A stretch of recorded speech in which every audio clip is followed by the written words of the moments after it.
Baik, Assalamualaikum warahmatullahi wabarakatuh. Perkenalkan, nama saya Arlika Bele dari Program Studi Teknik Informatika, Fakultas Sains dan Teknologi dari Universitas Ibnu Sina.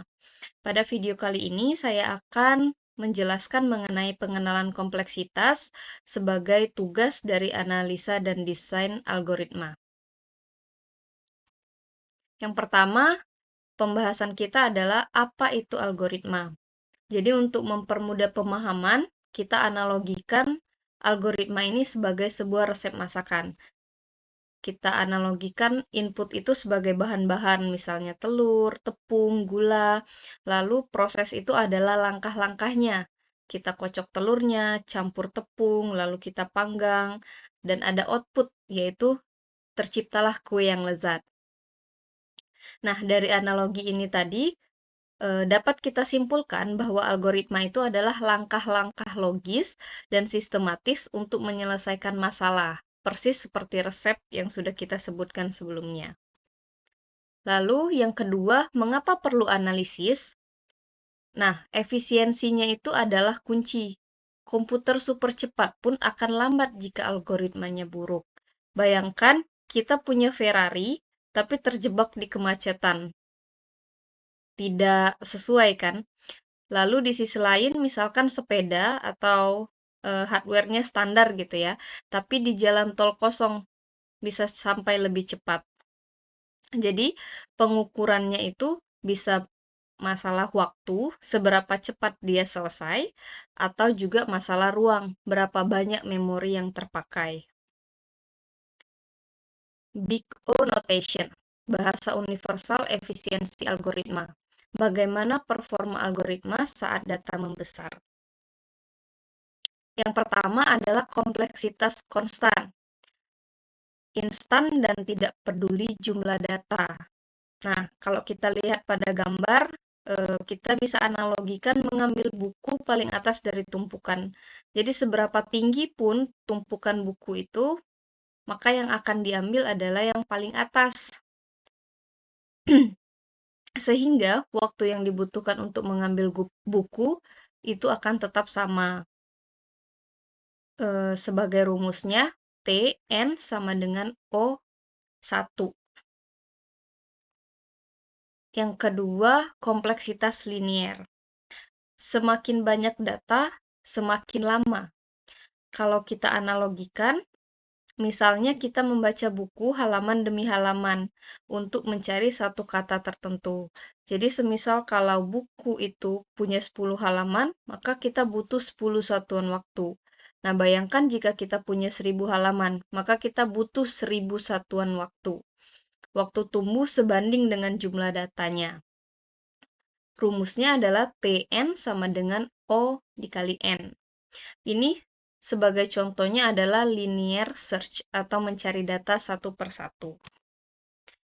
Yang ketiga adalah O log N atau logaritmik. Ini sangat efisien untuk data besar. Kita analogikan mencari kata di kamus dengan teknik membagi dua.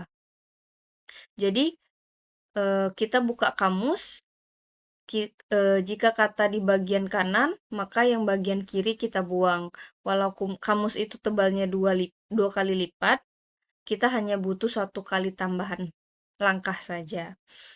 Contohnya adalah binary search.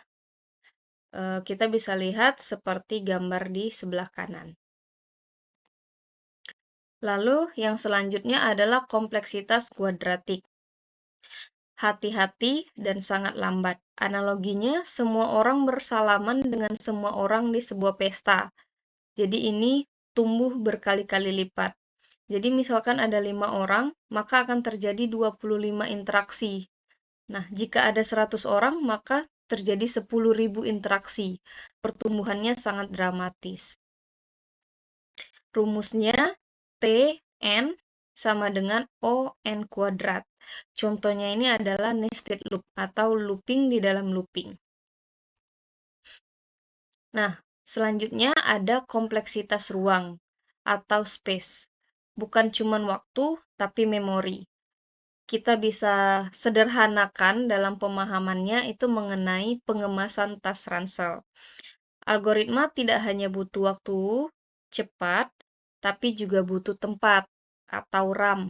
Apakah algoritma Anda butuh satu koper besar untuk data kecil atau hanya butuh satu celana? Jadi seringkali agar lebih cepat kita butuh memori lebih banyak seperti menghafal jawaban. Nah, ini perbandingan visual terhadap siapa pemenangnya.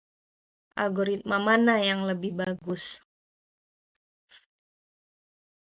Jadi kita harus mencari algoritma yang garisnya paling landai untuk data yang besar. Jadi untuk yang merah, ON kuadrat, itu harus kita hindari karena kalau kita lihat dari grafiknya yang paling tinggi. Nah, untuk yang paling landai, kita bisa gunakan yang warna biru dan warna hijau. Ini konstan dan tumbuh sangat lambat. Premature optimization is the root of all evil. Itu menurut Donald Knuth. Jadi kita pahami dulu kompleksitasnya, apa, baru kita optimasikan jika perlu. Baik, mungkin itu saja presentasi saya untuk materi ini. Jika ada yang ingin dipertanyakan, dipersilahkan. Saya akhiri. Terima kasih. Wassalamualaikum warahmatullahi wabarakatuh.